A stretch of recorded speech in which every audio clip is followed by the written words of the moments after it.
Pour introduire l'épisode du jour sur le travail, je vous propose une courte lecture issue du livre Métamorphose du travail de André Gorz, publié en 1988. Par travail, nous avons pris l'habitude d'entendre une activité payée, accomplie pour le compte d'un tiers, l'employeur, en vue de fins qu'on n'a pas choisies soi-même et selon des modalités et des horaires fixés par celui qui nous paye. Or, en réalité, toute activité n'est pas du travail, et tout travail n'est pas payé ni effectué en vue d'un paiement. Il convient de distinguer 3 types de travail.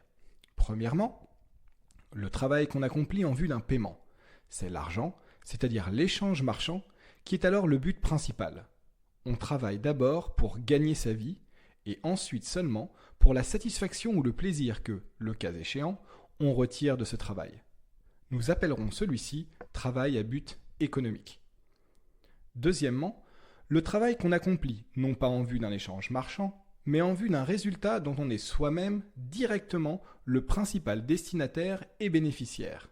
C'est là le cas, entre autres, du travail de reproduction, c'est-à-dire du travail domestique qui, jour après jour, assure les bases nécessaires immédiates à la vie. Préparer les aliments, veiller à la propreté de son corps et de son logement, mettre au monde et élever des enfants, etc. Troisièmement, les activités autonomes qu'on accomplit comme étant une fin en elles-mêmes, librement, sans nécessité. Il s'agit là de toutes les activités éprouvées comme épanouissantes, enrichissantes, sources de sens et de joie. Activités artistiques, philosophiques, scientifiques, relationnelles, éducatives, charitables, d'entraide, d'autoproduction, etc. Toutes ces activités requièrent un travail au sens d'effort, d'application méthodique, mais portent leur sens et leur récompense dans leur accomplissement autant que dans leurs résultats. Elles ne font qu'un avec le temps de vivre. Le travail à but économique n'a pas toujours été l'activité humaine dominante. Il n'est dominant à l'échelle de toute la société que depuis l'avènement du capitalisme industriel, il y a environ 200 ans. Avant cela, dans les sociétés prémodernes, au Moyen-Âge et dans l'Antiquité, de même que dans les sociétés précapitalistes qui subsistent aujourd'hui, on travaille moins, beaucoup moins même que de nos jours. À tel point que les premiers industriels au XVIIIe et au XIXe siècle avaient les plus grandes difficultés à contraindre leur main-d'œuvre à venir travailler toute la journée durant, jour après jour. Les premiers patrons de manufacture ont fait faillite à cause de cela. C'est dire que ce que les anglo-saxons et les allemands appellent l'éthique du travail et la société de travail sont choses récentes. Le propre des sociétés de travail, c'est que le travail est considéré tout à la fois comme devoir moral, comme une obligation sociale et comme la voie vers la réussite personnelle. L'idéologie du travail tient pour acquis que plus chacun travaille, mieux tout le monde s'en trouve, que ceux qui travaillent peu ou ne travaillent pas portent un préjudice à la collectivité et ne méritent pas d'en être membres, que ceux qui travaillent bien réussissent socialement et que qui ne réussit pas porte en lui-même la faute. Beaucoup d'entre nous restent profondément imprégnés par cette idéologie et il n'est pas un jour qu'un homme politique de droite ou de gauche ne vienne nous exhorter au travail en affirmant que c'est par le travail que nous surmonterons la crise présente.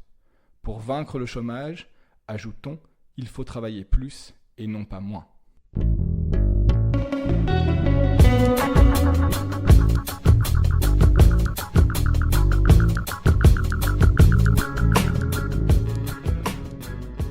Bonjour et bienvenue. Je suis Jean-Philippe Descas et vous écoutez Oser. Oser est un podcast pour mieux comprendre les enjeux de notre monde face à l'urgence sociale et écologique. C'est aussi une source d'inspiration grâce au parcours de personnes qui nous ressemblent et qui ont décidé de mettre du sens dans leur vie en passant à l'action. Enfin, c'est une ode à l'engagement individuel et collectif pour tenter de rendre le monde un peu meilleur. Si vous appréciez ce podcast, j'ai besoin de votre soutien pour le faire rayonner. Pour cela, rien de plus simple. Il suffit de me laisser une note et un commentaire sur votre plateforme d'écoute préférée. Apple Podcasts, Spotify, Deezer ou autre. Cela m'aide beaucoup à gagner en visibilité. N'hésitez pas non plus à partager les épisodes que vous avez aimés autour de vous et sur les réseaux. Merci à vous. Et maintenant, place à l'épisode du jour. Bonne écoute!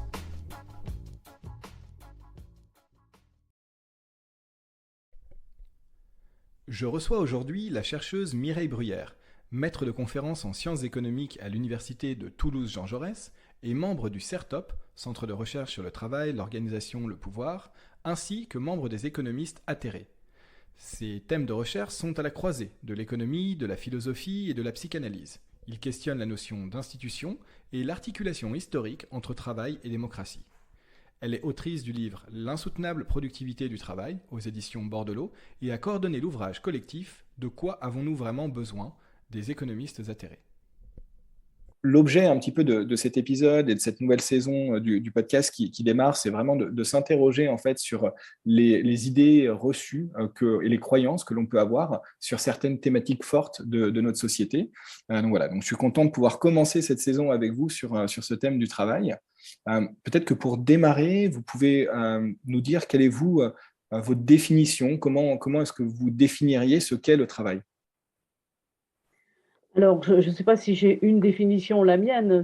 Dans le livre que vous avez cité dans l'introduction, L'insoutenable productivité du travail, j'essaie justement de proposer un certain nombre de définitions et de retenir celle qui, à mon sens, est la plus opérante et la plus profonde et celle qui finalement traverse un petit peu structure, j'ai envie de dire plutôt, les institutions, les rapports au travail, etc.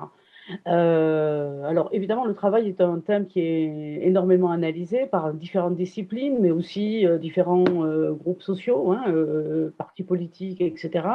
On dit souvent que le travail est central, hein, que la société capitaliste dans laquelle nous vivons se centre sur le travail. C'est tout à fait vrai. Mais quand on dit ça, on n'a pas avancé beaucoup puisqu'on ne sait pas de quel travail on parle. Et il y a toujours une sorte de malentendu, ou en tout cas de débat, entre une vision qui voudrait essayer de saisir le travail dans sa forme essentielle, c'est-à-dire ce qui nous est nécessaire pour reproduire la vie matérielle, hein, tout simplement. Alors, quand on dit ça, c'est vrai, évidemment, il n'est pas discutable que vivre en société et vivre sur cette planète nécessite euh, que nous nous confrontions effectivement à ce que j'appelle le travail nécessité dans le livre, hein, c'est-à-dire le fait que nous devons peut-être chaque jour, chaque semaine, très régulièrement reproduire un cycle matériel qui permet de maintenir nos conditions d'existence. Bon, mais ça, c'est vrai pour toutes les sociétés et on imagine que ça sera toujours vrai. Et c'est intéressant de le soulever, mais en même temps, c'est à double tranchant, dans le sens où si on utilise cette définition pour dire que le travail tel que nous le faisons ici, maintenant, dans la société capitaliste, est indépassable, ça pose problème. Parce qu'effectivement, saisir le travail de manière essentielle, c'est intéressant, mais en même temps, ça ne nous dit rien politiquement de ce que nous devons faire. J'ai envie de dire, c'est une définition qui est vraie, mais qui est vide de sens politique. Hein, elle est vraie tout le temps, et donc elle est vide de sens politique, elle est vide finalement de sa signification historique. Et donc, dans le livre, j'insiste sur une deuxième définition. Alors, j'intercale une définition un peu intermédiaire qui est le travail confrontation, qui est une définition qui est un peu reprise, qui est souvent reprise par les sociologues, qui cherchent à dire quelque chose autour de l'idée que quand on travaille, nécessairement, hein, comme je le disais, on se confronte et par rapport à notre environnement social ou de la nature, eh bien, il y a une négociation, il se passe des choses, etc. Ça aussi, c'est vrai. Bon, et évidemment, le travail des sociologues est beaucoup plus fouillé pour essayer de voir quelle est cette confrontation. Donc là, on arrive un petit peu à des questions plus sociales ou politiques. Et moi, j'ai insisté sur la dimension qui est pour moi la plus signifiante, hein, du travail, c'est-à-dire le travail dit productivité. C'est-à-dire que j'ai essayé de expliquer que la façon dont on investit le travail dans le capitalisme est une forme spécifique du travail, qui est bien sûr un travail nécessaire, mais on y rajoute, j'ai envie de dire, une signification, une connotation spécifique, qui est qu'il faut qu'on travaille de manière productive et efficace, et toujours de plus en plus efficace. Et que quelqu'un qui mettrait du temps pour faire les choses, qui ferait les choses, mais qui mettrait beaucoup de temps à sa manière, etc., on dirait qu'il est un feignant. Hein, donc, au contraire d'un travailleur, on dirait qu'il qu'il se la coule douce, etc. Et donc, j'ai essayé de dire par là que finalement, il y a une signification centrale quand on dit que le travail est central, c'est celui d'être toujours de plus en plus efficace de plus en plus rationnelle. Et évidemment, ça passe par de plus en plus de technologie, hein, et de capital, j'ai envie de dire, pour que, évidemment, le travail de l'homme soit toujours plus efficace. Voilà. J'aimerais bien qu'on revienne là-dessus. Je trouve que c'est un point qui est vraiment central et c'est quelque chose qui m'a marqué dans la centaine d'interviews que j'ai faites au tout début du podcast en interrogeant des gens qui justement avaient essayé de bifurquer pour vivre un engagement soit social, soit écologique au sein même de leur travail et qui cherchaient à donner du sens dans leur travail sans toutefois remettre en question le travail en soi, c'est-à-dire le fait de travailler longtemps, durement, d'être productif, etc. Et que ça, en fait, n'était vraiment jamais remis en question. Et du coup, je me demandais, mais sur quoi est-ce que ça repose, en fait? Quelles sont un peu les hypothèses de base et les croyances qui font qu'aujourd'hui, on place en fait sur un piédestal cette dimension du travail-productivité enfin, cette éthique du travail, hein, pour reprendre les mots aussi d'André Gorz là-dessus. Ouais, d'où est-ce que ça vient? Alors, bon, d'où est-ce que ça vient? On peut repérer historiquement, effectivement, des événements, la construction du capitalisme, le fait qu'en fait, on va abandonner un certain nombre de significations sociales liées à la religion pour y mettre au centre, effectivement, un destin plus humain, l'homme, hein, et donc l'homme qui fabrique le monde d'une certaine manière, avec, bon, je ne vais pas faire un travail historique, mais avec aussi une transformation de ce que c'est que la science et le savoir. Il ne va pas simplement être le savoir en lui-même dans une dimension un peu contemplative, mais c'est un savoir qui va être à disposition de la production, hein.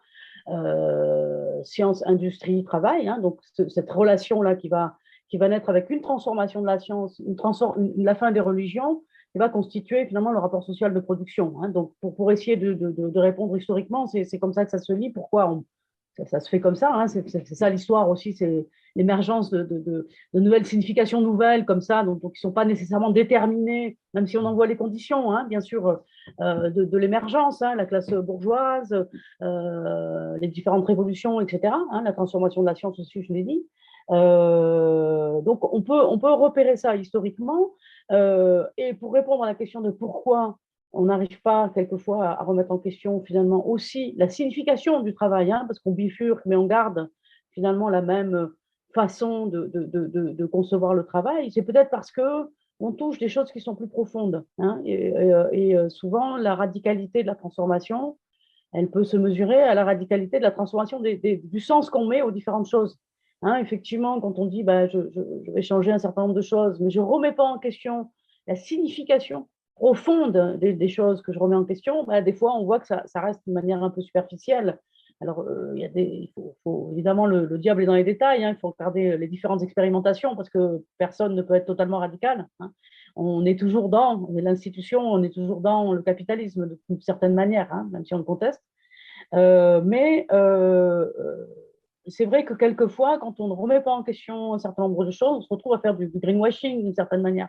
C'est-à-dire qu'on met un petit peu d'écologie par-ci, par-là, et que finalement, on voit bien qu'on reproduit ce qui est l'essence même du capitalisme, hein, qui est pour moi effectivement la productivité, la rationalisation, l'idée que la technologie est le seul moyen, hein, d'être de plus en plus efficace. Donc, si effectivement on bifurque, mais on cherche des solutions ultra technologiques et qu'on cherche nécessairement, avec ces nouvelles expérimentations, à grossir, à faire de la masse, à rationaliser, ben, on va reproduire, peut-être avec quelques touches humaines et écologiques, mais très rapidement ce qu'on a voulu abandonner.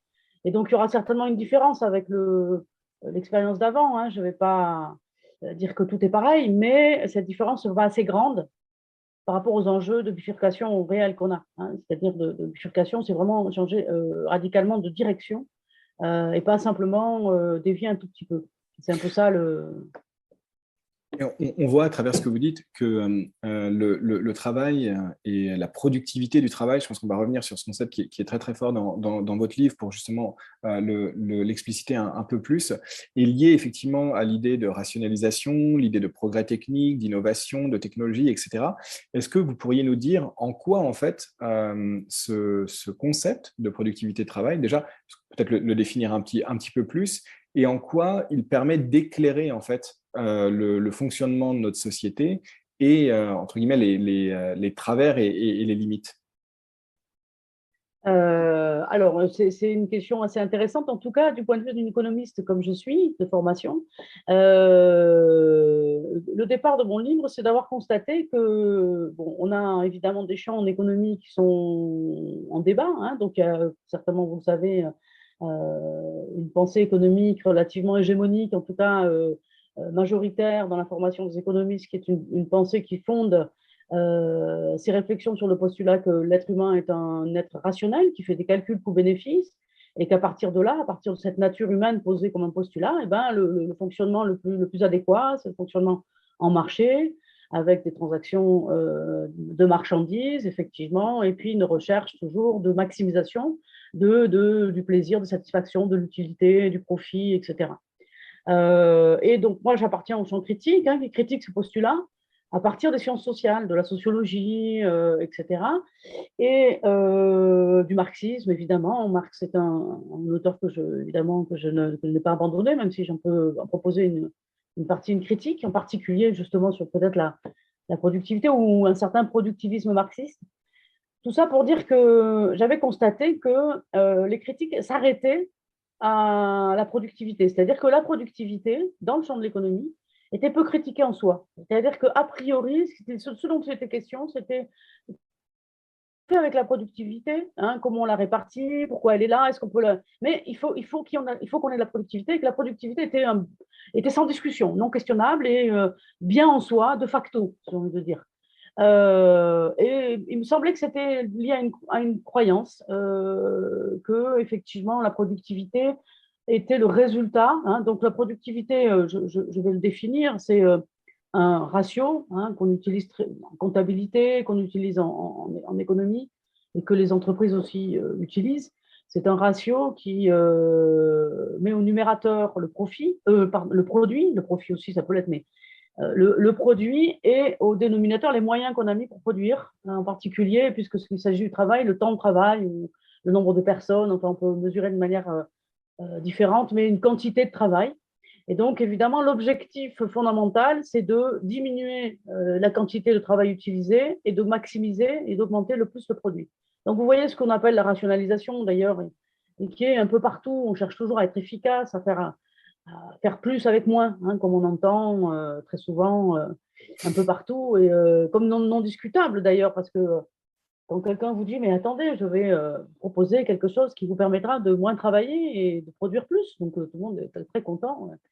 Sauf qu'évidemment, derrière se cache énormément de positions philosophiques, politiques, de signification. Parce que quand on a dit ça, il faut savoir qu'est-ce que c'est le plus, qu'est-ce que c'est le moins. Euh,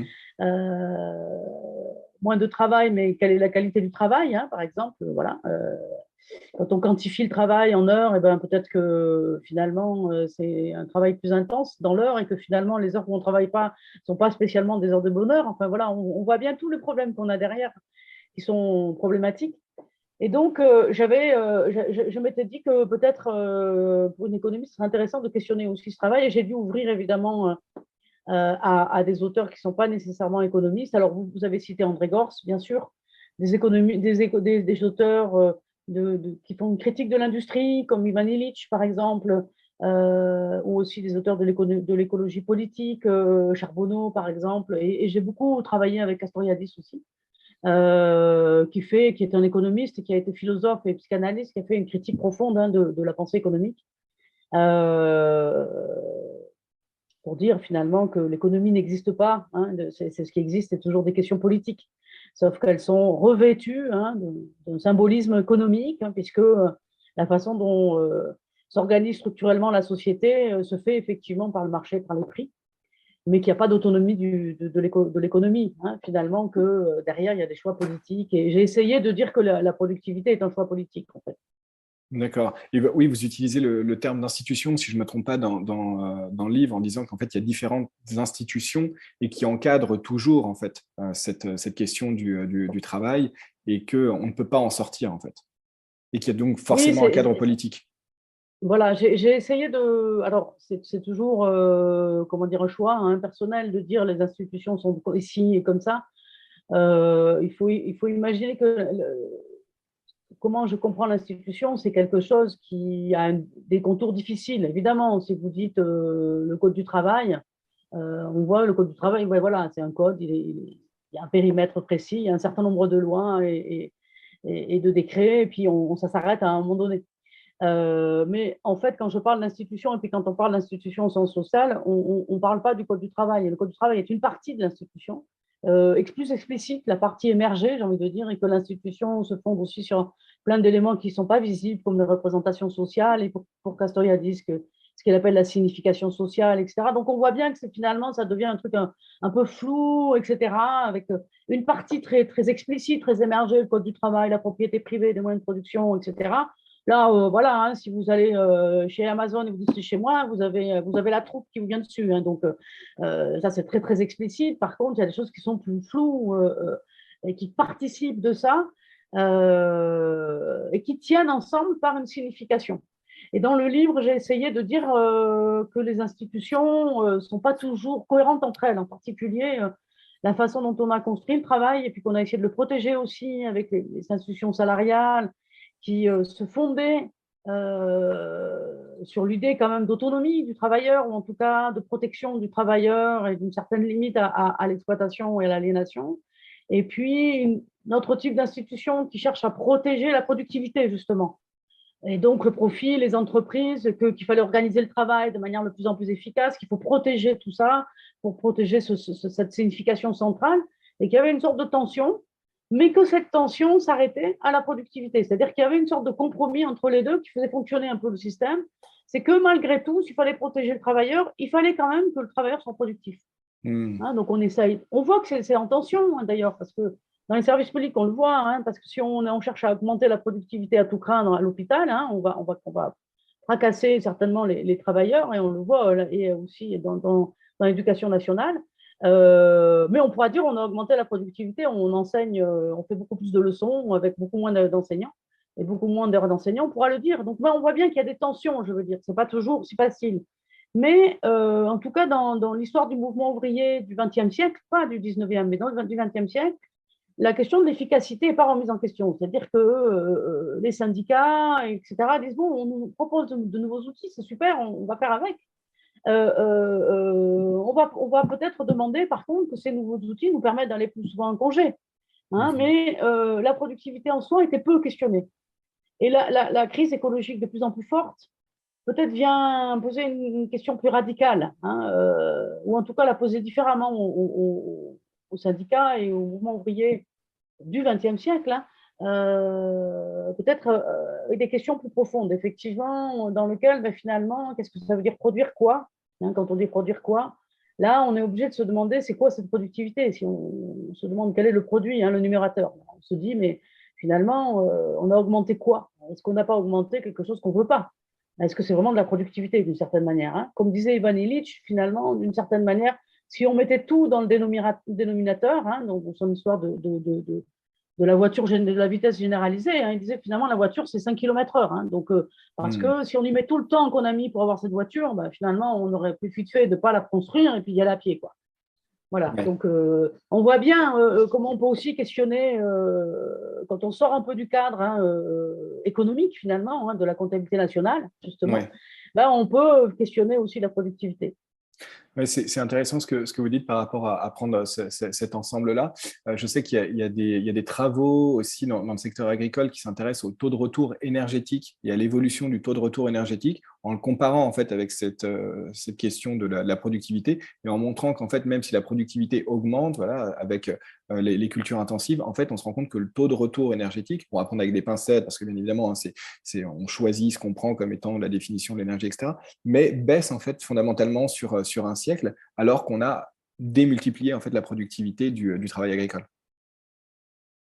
Voilà, ça dépend effectivement. Là, c'est la question de comment, avec des indicateurs qui soient… Les indicateurs ont l'intérêt de pouvoir être facilement expliqués, ou en tout cas donnent une sorte d'illustration. Et puis dans une société qui aime bien les chiffres, qui est un peu scientiste, hein, d'une certaine manière, si ce n'est pas chiffré, c'est que c'est foufou, quoi.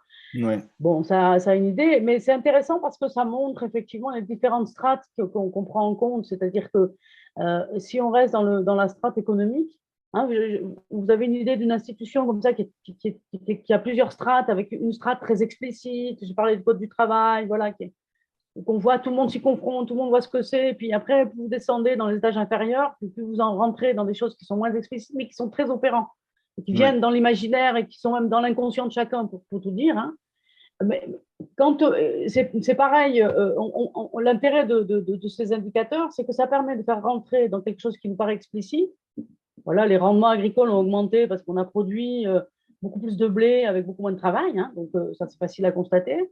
Mais si vous y mettez d'autres éléments, d'autres strates qui ne sont pas économiques, hein, l'énergie, la quantité d'eau, etc., vous vous rendez compte que finalement le phénomène que vous pensiez avoir perçu, il n'est pas du tout comme ça. oui, Et donc, on voit bien qu'il y a cette histoire de contour hein, qui se. Alors,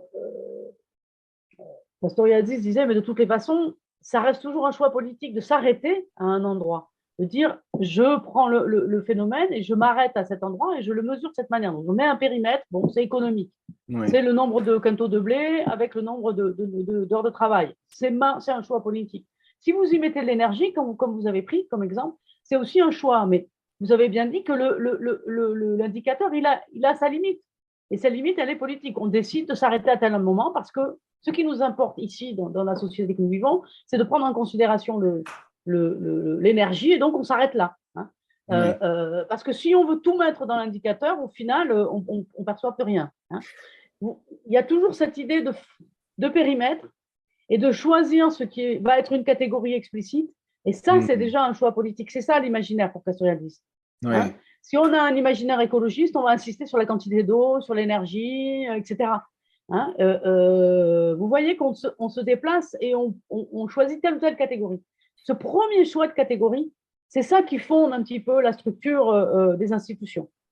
Alors, c'est hyper intéressant, je trouve, ce que vous dites, puisque ça vient remettre en cause, en fait, hein, les fondements même de la doctrine TINA, en fait, on va dire, de There is no alternative de Margaret Thatcher, et qu'on nous rabâche, en fait, à longueur de temps, en nous disant, écoutez, il faut absolument faire de la croissance, ou il faut absolument travailler plus, il faut rembourser sa dette, etc., etc. Et bah, ce que vous dites, en fait, c'est que fondamentalement, ce qu'on pose comme étant des lois universelles ne sont en fait que des choix politiques. Absolument. Pour tous les exemples que vous avez pris, c'est évident. Et le travail des économistes atterrés, c'est d'essayer déjà, dans le champ de l'économie, de dire qu'il y a une pensée qui reste dans les catégories de l'économie, hein, qui montre rigoureusement, qui cherche à argumenter rigoureusement que nous pouvons faire autrement en gardant les catégories de l'économie, c'est-à-dire productivité du travail, la répartition des revenus, l'investissement, et pourquoi pas la croissance, hein, pour une théorie keynésienne, même si maintenant c'est compliqué parce que, évidemment, la croissance pose question d'un point de vue écologique. Mais déjà, on a la possibilité de contester à l'intérieur du champ de l'économie. Et puis, quand on prend aussi d'autres catégories hein, écologiques, on a une critique, à mon avis, plus radicale. Ce que j'ai essayé de faire, c'est que finalement, ça ne suffit plus. Hein. Je ne sais pas si ça n'a jamais suffi, d'une certaine manière, je ne suis pas convaincue. Mais moi qui viens de l'économie, et même j'ai été formée à l'économétrie et à l'économie standard pendant toutes mes études, hein, avec beaucoup de mathématiques, ça suffit plus même l'économie hétérodoxe, j'ai envie de dire, pour saisir ce que nous devons faire. La bifurcation est tellement profonde, il ne Mhm. s'agit pas de répartir les revenus. Hein, la critique classique, finalement, c'est de répartir différemment les revenus, de préserver une certaine égalité économique, hein, et qui est Mhm. tout à fait nécessaire, mais que j'ai envie de dire, ça ne suffit plus. Parce que la question fondamentale qui est posée, c'est aussi qu'est-ce que c'est qu'il y a derrière l'économie, qu'est-ce que c'est qu'il y a derrière les revenus, c'est quoi ce pouvoir d'achat, on achète quoi derrière. Ouais. C'est pas simplement de préserver les pouvoirs d'achat, mais qu'est-ce qu'on produit derrière, hein, et quels sont les besoins qu'on a derrière. Ce qui est très difficile pour les économistes, parce qu'évidemment, c'est des questions qui sont politiques et pour lesquelles, en tant qu'économiste, pas en tant que penseur plus généralement, mais en tant qu'économiste avec les études d'économie, ils ne peuvent pas saisir. Alors, on va revenir sur cette question des besoins et cette question même de la valeur, en fait, hein, qui est centrale. Mais avant, je voudrais revenir en fait sur la productivité du travail et notamment une partie du livre que je trouve aussi hyper intéressante sur la question des limites à la fois humaines et écologiques que pose en fait cette productivité du travail que vous développez pendant un chapitre. Est-ce que vous pourriez revenir là-dessus, nous parler de ces limites, nous expliquer en fait ce que ça implique fondamentalement? Alors, part ce constat central en économie, qui est que les productivités générales ou du travail baissent dans tous les pays. Alors pour les États-Unis, presque pendant la Seconde Guerre mondiale, en tout cas très très rapidement après la Seconde Guerre mondiale, un peu plus tard pour les pays européens. Mais on a, chaque décennie, on perd 1% de gain de productivité. Hein. Il faut bien faire attention. Il ne s'agit pas de dire qu'on est moins productif, c'est que la productivité augmente moins vite, mais elle continue d'augmenter un tout petit peu. Donc on a toujours un gain d'efficacité, mais on n'est pas moins productif. Et donc, j'ai essayé de mettre en relation ce constat et la transformation du capitalisme dans sa forme qu'on appelle néolibérale. Ma proposition, ce n'est pas qu'il y a une bascule dans le sens qu'il serait autre chose. Il y a toujours autre chose. Hein. Mais le capitalisme se transforme dans sa forme néolibérale, évidemment, trouve d'autres moyens de préserver ce qu'il y a de plus essentiel. C'est ça mon idée, c'est-à-dire qu'il se confronte au réel, hein, comme toute situation d'institution qui cherche à se maintenir et même à grossir d'une certaine manière, c'est-à-dire à mettre sous son emprise le capitalisme de plus en plus de sphères de la vie, on l'a dit par le management, la vie personnelle, enfin voilà, ça déborde de toutes parts, et puis aussi par la mondialisation, hein, ce qui est le post-colonialisme, hein, d'une certaine manière. Il y a une forme de nouveau colonialisme, hein, ça paraît évident. Il cherche évidemment à toujours se maintenir et grossir et se confronte évidemment à un certain nombre de limites que j'ai essayé de proposer, ce qui s'est passé dans les années 60-70, où ça commence effectivement à mettre en crise ces fortes croissances. On a eu une période de très forte croissance, un peu exceptionnelle d'ailleurs, hein, depuis le début du capitalisme, pendant une vingtaine d'années. Alors pour ce qui est le cas de la France, des années 50 aux années 70, 5% de croissance, et j'ai essayé de montrer ce qui a été à l'origine de cette baisse de la croissance et des gains de productivité, les deux étant liés, avec ce que j'avais pris les 4 limites, hein, mais bon, c'est une proposition qui est la mienne, c'est-à-dire le fait qu'effectivement, les moteurs de la croissance de cette période, c'est la montée de la société de consommation, avec des biens de consommation, d'équipement des ménages, voitures, électroménagers, etc. Et donc, cette industrie, quand elle se sature à un moment donné, hein, c'est-à-dire qu'à un moment donné, vous ne pouvez pas consommer plus qu'une ou deux voitures par ménage, enfin, ça devient pas possible, même matériellement, si vous voulez. Hein. Donc, ce n'est pas simplement qu'un désir illimité, c'est qu'à un moment donné, on a aussi des limites matérielles, d'espace, tout simplement, de temps de consommation aussi, j'ai essayé de dire. Voilà. On voit qu'à cette période aussi, on a des critiques de la consommation qui sont très fortes, qu'on peut retrouver dans le bouquin de Critique des Trente Glorieuses de Christophe Bonneuil, hein, donc je n'ai pas peut-être le titre, hein, mais on pourrait le mettre. Les 30 Inglorieuses, si je ne me trompe pas. Alors, ça, c'est Jacques Rancière, hein, qui vient de sortir un bouquin très, très bien. Mais il y a Christophe Bonneuil, alors c'est un travail historique, comment ça s'appelle, je retrouverai, mais c'est... Voilà. Okay. L'autre, bon, je ne sais pas, bon, peu importe. C'est un travail d'historien qui montre que déjà à l'époque, il y a une critique et de l'industrie, et de la productivité, et de la consommation. C'est pas simplement nouveau, il faut toujours se rappeler, simplement minoritaire. Voilà. Et ça, c'est une première limite. La deuxième, effectivement, limite, c'est que les gains de productivité dans l'industrie ne peuvent pas être les mêmes dans la société de service. Je rappelle qu'effectivement, il y a eu beaucoup chez les économistes d'espoir après l'idée qu'il y aurait un basculement après l'agriculture, l'industrie, après l'industrie, les services, qu'on allait avoir une société de services, l'industrie étant rejetée dans les lointaines contrées post-colonisées où on aurait les pollutions, le travail difficile et qu'on serait une société de services qui aurait voilà, de bonheur, etc. Bon, ben, finalement, le service produit aussi d'abord ses pollutions, hein, ses limites énergétiques, etc. Et que de toutes les façons, les services étant fondés sur la relation humaine étaient beaucoup plus difficilement rationalisables. Hein, bien sûr, et je prenais l'exemple de l'hôpital, bien sûr que on peut rationaliser le service, pour le pire d'ailleurs, hein, parce que là on touche des choses qui sont de plus en plus profondes, intimes et qui sont font des désastres de toutes sortes, dont les suicides au travail sont un exemple, qui sont récents, il faut le rappeler, les suicides au travail sont un phénomène social récent. Il n'existait pas au début du XXe siècle, et pas dans les moments où le travail était très, très aliéné. Les gens n'allaient pas se suicider au travail. Ils avaient des manières de résister, peut-être différentes en tout cas, mais voilà, il faut le rappeler. Donc on a eu cette limite aussi de la productivité dans les services, c'est que tu ne peux pas arriver si vite, elle pourra peut-être arriver si on massacre tout le monde avec j'ai envie de dire, un management très agressif.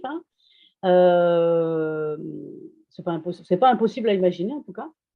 Et dernière chose que j'ai dit, alors il y a eu un moment aussi de résistance des travailleurs, qui est bien documenté dans le bouquin de Grégoire Chamaillou, La société ingouvernable, qui a montré comment les travailleurs de cette époque s'étaient très indisciplinés, pas du tout en temps de mouvement de grève, pour avoir de nouvelles retraites, etc.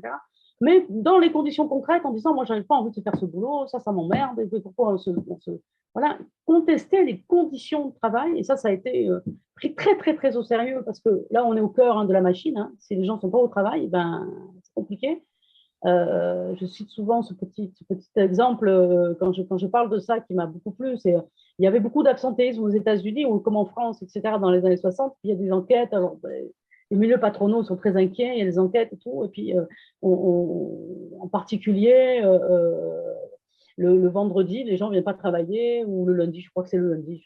C'est le lundi, les gens ne viennent pas travailler. On interroge quelqu'un, on lui dit, mais pourquoi vous ne venez pas travailler le lundi? Il dit, parce que, alors, la réponse est, je ne travaille qu'à partir du mardi parce que je suis obligé de travailler 4 jours, sinon je ne travaillerai que 3 jours. Donc, il répond à l'envers en disant, si je pouvais, je viendrais que le mercredi. Bien sûr, voilà. ouais. Donc, on voit bien des investissements complets. Et donc, ce moment très important où il y a une transformation, effectivement, de la façon de mettre les gens au travail, du management, qui a été aussi une façon de répondre à la baisse de la productivité. Et puis, la transformation, la décolonisation, la transformation d'accès à l'énergie, les premières limites écologiques qui sont aussi très importantes, qui conduisent à rendre la production à partir de fossiles plus difficile. Et il faut toujours avoir en tête que ces hautes productivités sont liées à l'énergie fossile, à la facilité et au haut rendement de l'énergie fossile, la facilité de manipuler cette énergie, de la déplacer, de la stocker, et son haut rendement énergétique. Ce n'est pas du tout le cas de l'éolien. Donc, tout ça conduit à avoir un certain nombre de limites qui fait que le capitalisme va essayer de se reproduire autrement, par la mondialisation, par le management, etc., que je repère par la grande entreprise qui est en fait un réseau d'entreprises, de chaînes de valeur où on travaille de manière très fragmentée, mais dont la domination est toujours là, mais bien cachée. Voilà, donc c'est ce que j'ai essayé de repérer dans le livre. Et il y a aussi, suite à ça, une critique en fait du progrès technologique, quelque part. Alors, on a un petit peu parlé, et fondamentalement, c'est lié à l'utilisation de l'énergie. Mais c'est vrai que, on va dire, de nombreuses personnes quand même aujourd'hui avec qui je peux discuter, on voit un petit peu les confrontations même sur les réseaux sociaux entre ceux qui sont partisans, on va dire, d'un certain optimisme technologique, pour pas parler de techno-solutionniste, on va dire, et d'autres qui vont dire, bon, ben non, fondamentalement, on touche du doigt, en fait, un mur par rapport à la capacité de progrès technologique. Et ça, vous l'abordez justement dans le livre en disant que voilà, en fait, cette idée est une fuite en avant. Et que ce n'est pas possible en fait de dépasser aujourd'hui les limites de la condition humaine et les limites planétaires grâce à plus de progrès technologiques. Est-ce que vous pourriez revenir là-dessus? Oui, alors il y a deux idées peut-être qui sont liées, mais qui ne sont pas exactement au même niveau. Il y a l'idée qu'on a une bifurcation importante à faire et même si on n'est pas technophile, BA, même si on est même technophile, j'ai envie de dire, dans les deux cas, force est de constater que de tout donner à la technologie pour bifurquer sans poser les questions de qu'est-ce que fait la technologie, de quoi avons-nous vraiment besoin, etc., c'est un pari très, très, très, très risqué, voire complètement fou, pour ne pas dire une fuite en avant ou un aveuglement. Donc là, je pose des questions en termes d'époque, là, de dire nous devons moins émettre de gaz à effet de serre, respecter la biodiversité, etc. Et si pour le faire, nous avons une seule façon de résoudre le problème, c'est de trouver de nouvelles technologies, on risque de... Parce que, non pas qu'il n'y en aura pas, bien sûr, c'est nécessaire, mais vu leur rythme et aussi leurs conditions d'effectivité, hein, c'est-à-dire elles consomment, elles nécessitent des mises en place d'infrastructures qui elles-mêmes vont déjà effectivement émettre du gaz à effet de serre. Enfin, voilà, toutes ces conditions disent que ce n'est pas un pari raisonnable. Hein, donc ça, c'est une première chose. Et puis, il y a un niveau peut-être plus politique, plus profond, c'est de dire c'est quoi cette technologie, qu'est-ce qu'on y met derrière, hein, et essayer de sortir aussi du débat entre, voilà, il faut sortir la technologie est mauvaise en soi, etc. Et la technologie est géniale, c'est le sens du progrès, il faut toujours plus de technologie, c'est ce qui est le progrès. Donc évidemment, ce débat un peu peut-être premier, nécessaire à beaucoup de gens. On rentre peut-être déjà, on rentre comment dans le débat tous un peu comme ça, peut-être en disant oh, j'en ai un peu marre de tout ça, ou non, c'est génial, voilà. On a un côté un peu affectif, c'est sûr, chacun de nous, hein, de rentrer un peu dans le débat, mais on peut-être de se poser la question de quelle est la signification de la technologie, qu'est-ce qu'elle produit en termes d'effets sociaux et écologiques, un peu, de manière un peu plus politique, c'est-à-dire de dire que pour produire un système technologique, alors il faut insister sur l'idée aussi, ça je ne sais pas si je le dis dans le livre, mais en tout cas c'est un truc que je dis souvent, il faut distinguer technique et technologique. Quand on parle de technique, c'est un peu comme on disait tout à l'heure sur le travail, c'est un concept très général, presque universel. L'être humain utilise des techniques, c'est peut-être un fait naturel de l'être humain depuis toujours, un bâton, une pierre, un fossile, etc. Donc une technique. La technique est quelque chose peut-être d'indépassable. Hein, et on peut dire que la technique en soi ne dit rien d'une certaine manière. On me dit toujours la technique c'est neutre, ça dépend comment on l'utilise.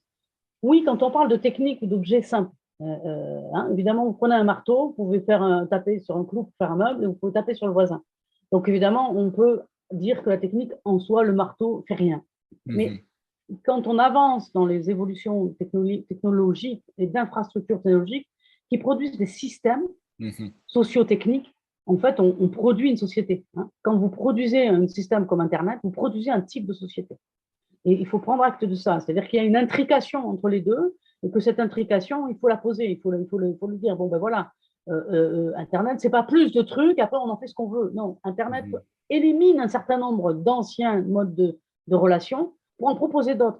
Il y a une élimination. C'est pas plus, il n'y a pas, bon, mais vous pouvez toujours aller voir le voisin pour discuter avec lui. Ben non, parce que en fait, la façon dont on produit un Internet ou des réseaux sociaux élimine de facto d'autres façons de faire. Donc, vous ne pouvez plus, bon, il y a plein d'exemples qu'on peut prendre, hein, mais vous ne pouvez plus maintenant trouver rapidement un guichet ouvert pour discuter avec quelqu'un qui va vous parler, etc., parce qu'on a produit un système qui le remplace. Et ce remplacement a produit une société derrière, des significations, etc. C'est plus simple d'être devant son ordi que d'aller parler à quelqu'un, et ça produit une relation.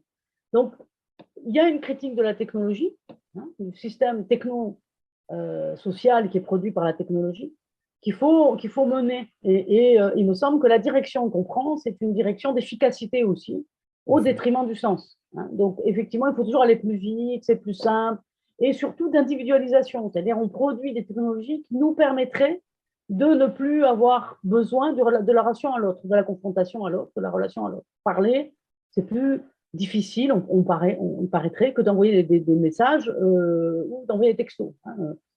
Très souvent, moi, je suis toujours étonnée, les gens disent appelle-le. Ah, mais non, je lui envoie un texto.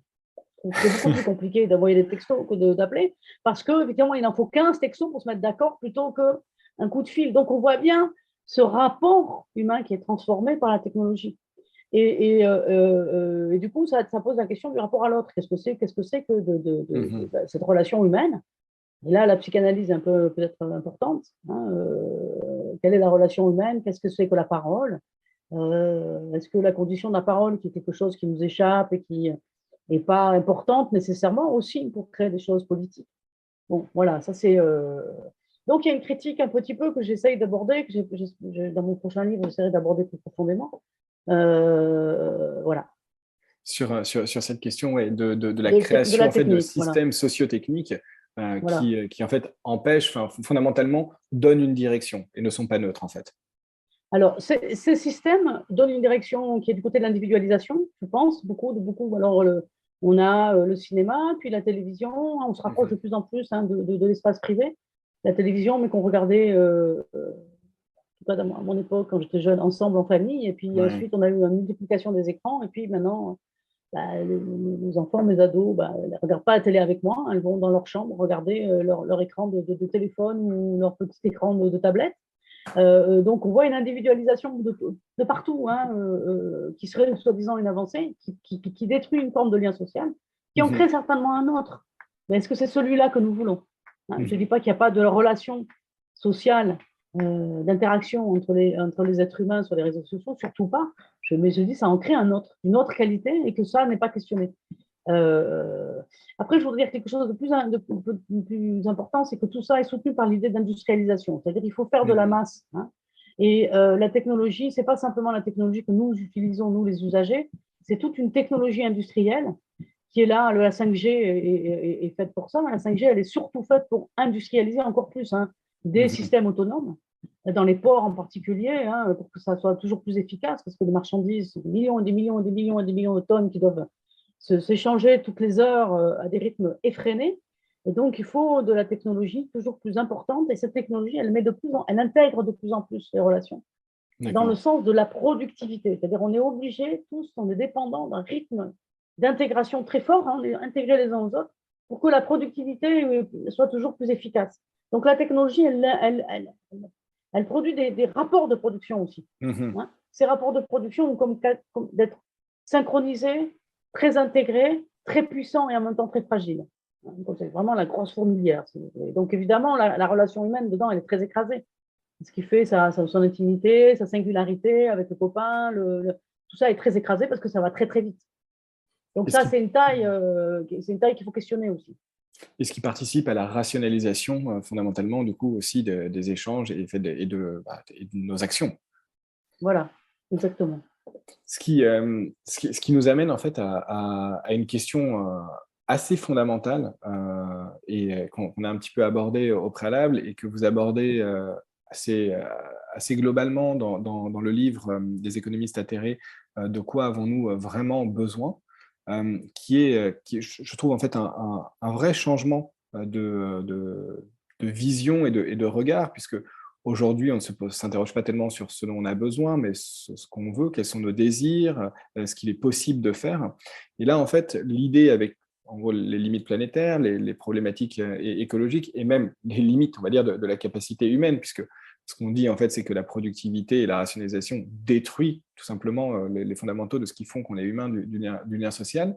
C'est comment est-ce qu'on peut repenser, en fait, l'économie, l'économie, les interactions, ce qui fait qu'on fait société, en s'interrogeant, en fait, sur sur ce dont on a vraiment besoin. Comment est-ce qu'on définit ça? Alors, il y a une question politique, évidemment. Définir les besoins, la première réponse, c'est les citoyens démocratiquement organisés qui définissent leurs besoins.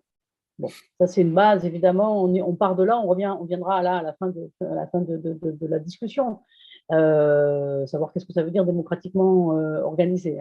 Mais avant ça, j'insisterai sur la première des choses, qu'il faut faire attention. Cette question, elle est radicale, évidemment. Parce que si on dit qu'on a besoin d'autre chose, eh bien, on va changer les modes de production. Elle est donc radicale. Mais elle est très intriquée au mode de production. C'est-à-dire qu'il faut faire attention de ne pas trop donner à l'idée qu'il suffirait qu'on s'organise autour d'une table, là, et puis qu'on dise, voilà, on a besoin de ça. On arrive, ensuite on dit, voilà, on veut produire différemment. Ah ben non, parce qu'en fait, il y a toute la structure de domination des rapports de production qui fait que ça ne va pas marcher. On va faire toutes les conférences citoyennes possibles, et puis qu'ensuite, il va falloir qu'on dise, ah, mais pour produire ce qu'on veut, il faut changer les modes de production. Et donc, il faut bien faire attention que les besoins sont reliés ou même intriqués et même surdéterminés par les modes de production. Beaucoup de choses que vous achetez, vous n'avez pas choisi de les acheter. On vous a proposé, et puis comme on a enlevé ce que vous aviez avant, vous êtes obligé d'aller sur ce qu'on vous propose. Que ce soit en nourriture, d'ailleurs, l'accès à la nourriture bio, paysanne, circuit court, etc., elle est très limitée parce qu'on a supprimé cette agriculture, tout simplement. Et que pour la remettre, ben, c'est difficile, ça prend du temps, il y en a peu. Et puis aussi, évidemment, en bout sur la deuxième chose que je voulais dire, c'est qu'il ne s'agit pas simplement de volonté individuelle. Il y a des structures sociales qui conduisent à ce que certains puissent profiter peut-être même d'une bifurcation parce qu'ils ont les revenus et que d'autres ne pourront pas. Hein. Donc il y a vraiment une structure qui fait effet de cliquet, qui bloque la bifurcation parce que la société est une société divisée, inégalitaire.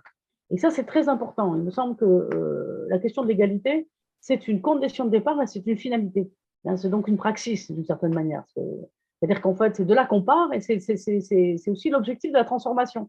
C'est-à-dire on part de ce projet-là, il faut qu'on soit égalitaire. Et on le voit bien que la question d'égalité, dans toutes ces dimensions, pas simplement économique, mais de capacité d'accès à l'information, d'éducation, de temps aussi, de proximité, des collectifs de discussion, etc., d'égalité géographique, de mobilité, est une condition de la bifurcation, d'où la difficulté.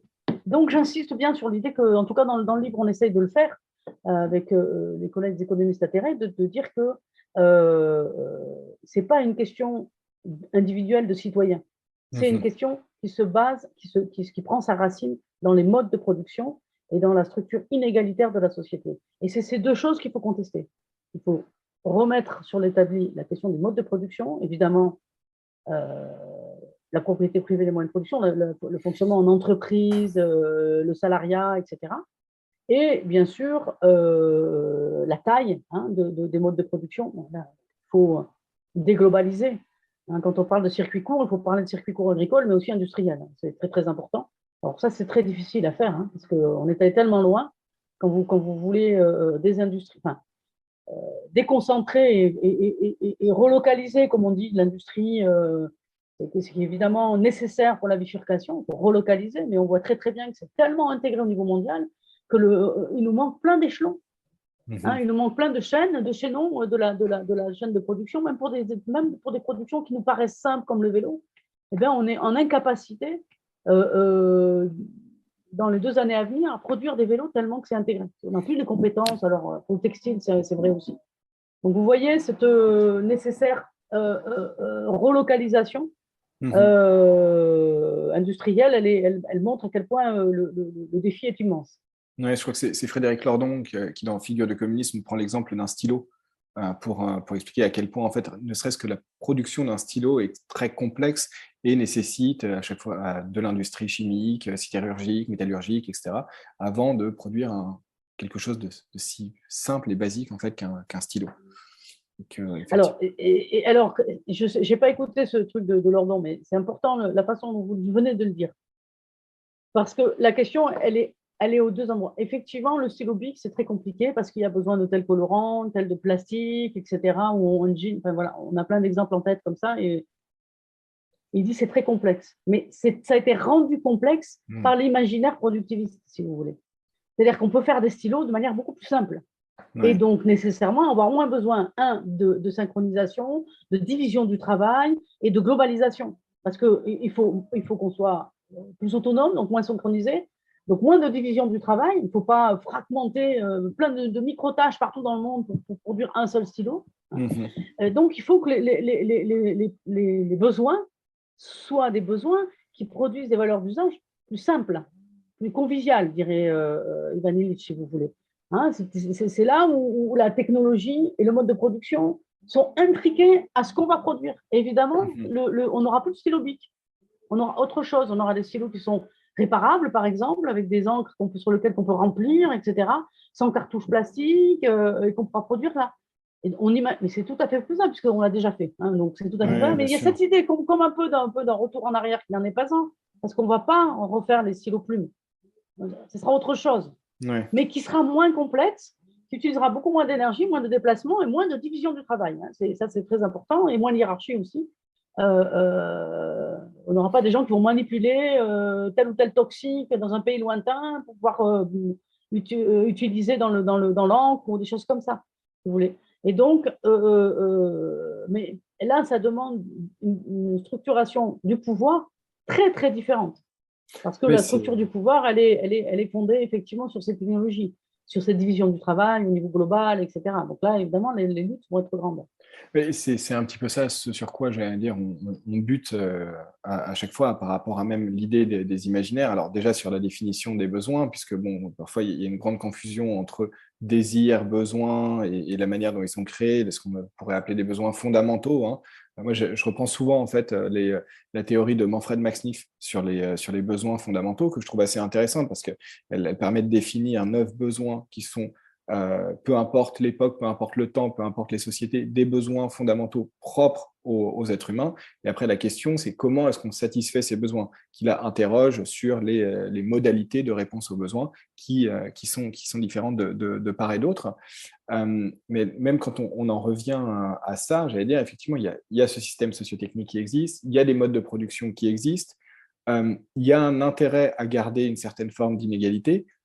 Comment est-ce que, en tant que citoyen, aujourd'hui, quand on commence à prendre conscience de ça, des enjeux, on peut se bouger à travers quoi? Quels sont les efforts à mettre en place? Où lutter, en fait? Alors,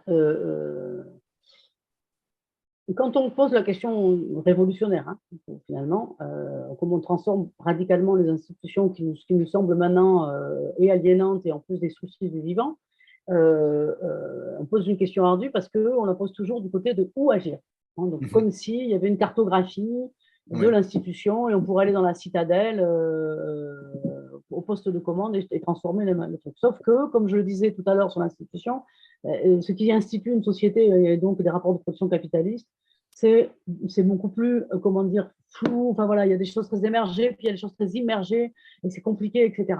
Ce que j'ai en tête, moi, quand j'essaie de répondre à la question, c'est de dire qu'il faut que chacun de nous lions nos actions aux significations que nous en donnons. C'est-à-dire qu'effectivement, il faut, bien sûr, la première des choses, lire, parler, traverser des collectifs politiques, s'engager quelque part, etc., pour essayer effectivement de produire une pensée critique, hein. Ça, c'est la condition, mais je pense que vous posez la question après, quand on a produit cette pensée critique, qu'est-ce qu'on fait? Euh, et alors, moi, il me semble que la question se pose à partir de chacun de nous Mhm. et qu'on peut toujours agir là où on est. Ça, c'est la première des choses. Alors, on voit des gens qui bifurquent là et qui abandonnent les grandes entreprises et de plus en plus. Certes, ça, c'est bien. Et c'est même plus radical et peut-être plus rapide pour certains de dire, bon, voilà, je bifurque. Mais quand ils bifurquent, ils se trouvent avec d'autres problèmes. Ils ne sont plus à l'intérieur de la machine, hein. C'est souvent le débat qu'on leur fait, hein. Ben, vous n'êtes plus à l'intérieur de la machine, vous n'avez pas transformé. Vous allez vous faire un îlot, vous allez être bien, mais ça ne fera jamais. Bon, on ne peut pas poser la question comme ça à chaque fois. Vous voyez, Bien sûr. chacun, moi je pense que chacun doit poser la question à partir de la critique que je fais du capitalisme, qu'est-ce que je peux faire là où je suis maintenant? C'est-à-dire reprendre la situation en main, sa situation en main. Situation dans le sens de situation, même dans le courant situationniste, c'est-à-dire de remettre ensemble des éléments qui ont été séparés par le capitalisme. Je travaille à cet endroit, j'aime pas ce que je fais et j'ai des loisirs où j'oublie la merde que je Mhm. suis en train de faire. La Ouais. relier, voilà, dans la situation dans laquelle je suis. Est-ce que je peux travailler dans mon entreprise pour reprendre du sens? Si je ne peux pas le faire, je m'en vais, bien sûr. Mais Mhm. j'essaie de contester déjà là où je suis, hein, peut-être un collectif d'habitants, reprendre la main sur sa propre situation. Ça, il me semble que c'est. Mais il y a une critique d'abord à produire. C'est-à-dire, il y a une critique à documenter, à produire dans des collectifs politiques, etc. Et puis partir de là où on est. Certains ne pourront pas agir là où ils sont. C'est Mhm. évident. Et donc, il y aura peut-être besoin de rupture, hein. Et tout le monde n'est pas au même endroit. Moi, je suis enseignant-chercheur, j'ai une certaine latitude, hein, pour agir, etc. Et que je prends pleinement avec les étudiants pour produire des savoirs très critiques, faire des voyages où on va visiter des lieux très alternatifs, etc. Bon, donc je le prends, mais d'autres ne peuvent pas, hein. J'imagine, les gens qui travaillent dans les grandes industries ne peuvent pas. Et on comprend bien, du coup, le mouvement de désertion pour ceux-là, ceux qui sont formés à ces endroits. Donc, on voit qu'il faut partir de la situation et remettre le sens dans la situation dans laquelle on est. Je n'ai pas j'ai pas de feuille de route, Mhm. hein. Je reviendrai sur la façon dont vous avez parlé des besoins. Il y a des besoins fondamentaux. C'est un peu pareil. C'est ça que je veux dire quand j'ai pas de feuille de route. Certes, on est tous d'accord. Bon, il faut qu'on mange, qu'on dorme, qu'on se chauffe un minima, qu'on se soigne, etc. Mais quand vous avez dit ça, c'est comme pour le travail. En fait, on ne dit plus rien très rapidement. Vous le sentez que ça vous échappe. Ah ben oui, bon, ben ensuite. Tout simplement parce qu'en fait, à chaque fois, il y a l'intrication avec la signification. Tout de suite, manger pour un être humain, c'est toujours investi d'une certaine signification. On mange dans les sociétés religieuses de certaines manières, on a la cérémonie du thé, on a la nourriture halal, etc. Vous voyez que tout de suite, c'est pris dans une certaine signification. Si vous dites qu'il suffit qu'on nourrisse de 2000 calories tout le monde, ben moi, je vous branche et ça y est. Hein, Ouais. vous avez réglé le problème fondamental. Mais non, vous ne l'avez pas réglé. Parce que, en fait, vous avez proposé une signification qui est de détruire la signification qui était le manger, etc. Hein, et vous avez dit ce que vous êtes qu'une machine vous êtes en train de produire une signification. Si vous branchez les gens comme ça, vous êtes une machine vous n'êtes pas un être humain. Voilà ce que vous faites. Hein, vous voyez qu'on ne peut pas on est tout de suite, et donc du coup, les besoins, ce sont des besoins politiques tout de suite, très rapidement. Hein, c'est-à-dire comment on garde le bon manger, par exemple. Hein, on entend, voilà, il faut que l'agriculture soit de bonne qualité pour qu'on ait des produits de bonne qualité dans l'assiette et pas de l'agro-industrie, de la fast-food, etc. Mais oui, mais tout ça produit effectivement un mode de production paysanne avec beaucoup plus de travail, hein, et beaucoup moins de productivité, justement. Et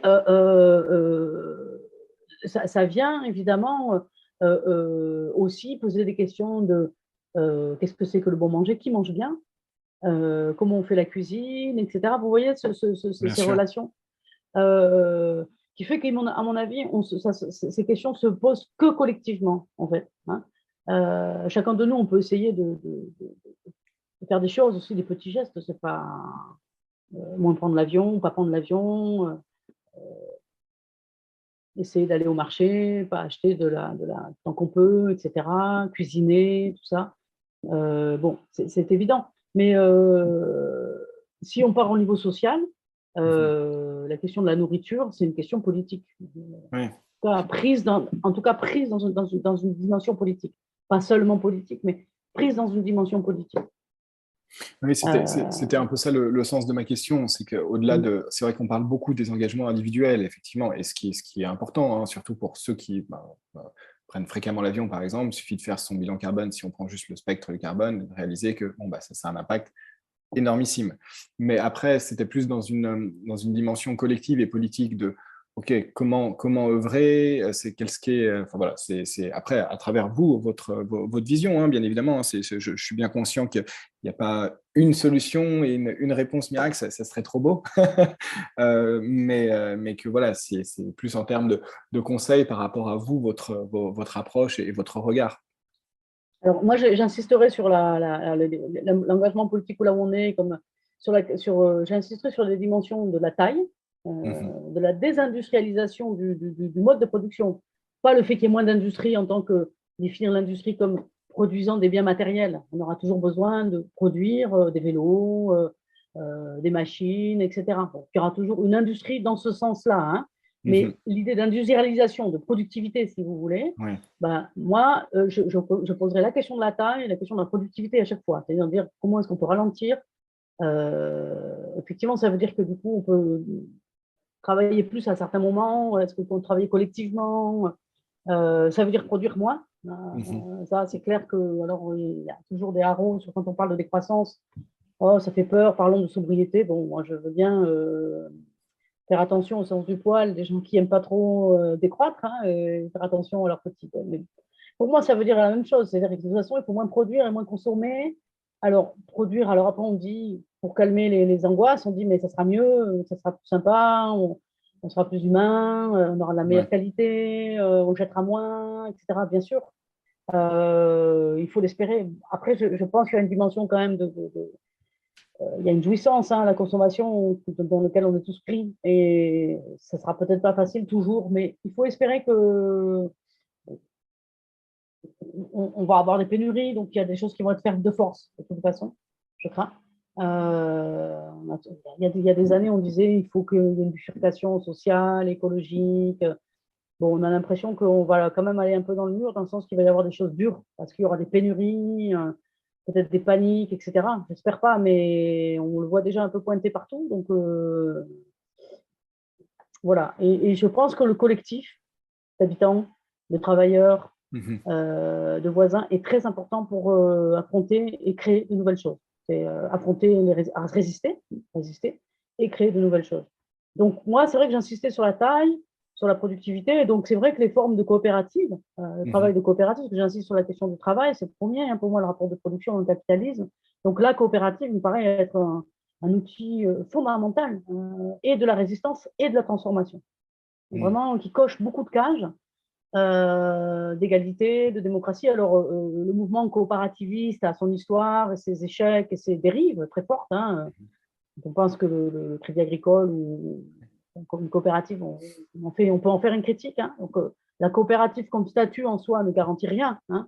Il y a le projet politique derrière, mais il faut les deux. Il faut l'institut et l'instituant. Hein, d'ailleurs, il faut le projet politique toujours vivant, et toujours à l'œuvre et toujours en contestation. Et il faut aussi instituer un certain nombre de règles qui permettent une durabilité du projet. Hein. Si on dit on est toujours là, on n'institue rien parce qu'on est libre et tout, bon, ben, on a souvent des formes qui sont intéressantes, mais qui ne sont pas durables, qui sont plutôt pour des jeunes, sans famille, etc. Mais on voit que dans les collectifs, là, qui sont que ce soit des ZAD ou même des choses plus instituées, on voit que quand la question de la durabilité de la famille se pose, il faut poser des choses. Et donc, il me semble que la coopérative est une bonne piste, une piste prometteuse.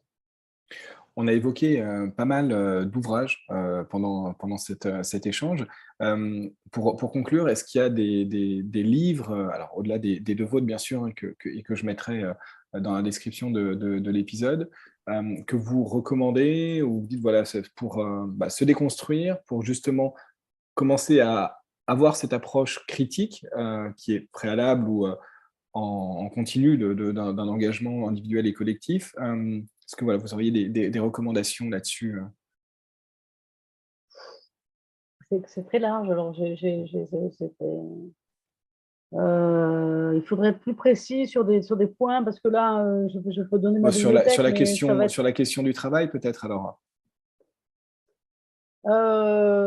André Gorz, hein, c'est vrai que moi j'aurais envie de Ivan Illich et André Gorz, c'était peut-être, en tout cas moi j'ai commencé comme ça et c'était ça a beaucoup déconstruit, Okay. beaucoup déconstruit. Voilà, il y a Gunther Anders aussi qui est pas Okay. qui a une écriture assez intéressante, peut-être beaucoup du côté de la philo, mais voilà. Et puis qu'est-ce que je pourrais bon, voilà, déjà, C'est pas peut-être mal, hein, en déjà, première. ouais, Ouais. Gorz, Illich et Anders, Ouais. ça fait déjà de belles heures de lecture en perspective. Merci beaucoup, Mireille Bruyère, pour votre temps et puis très bientôt. Merci à vous.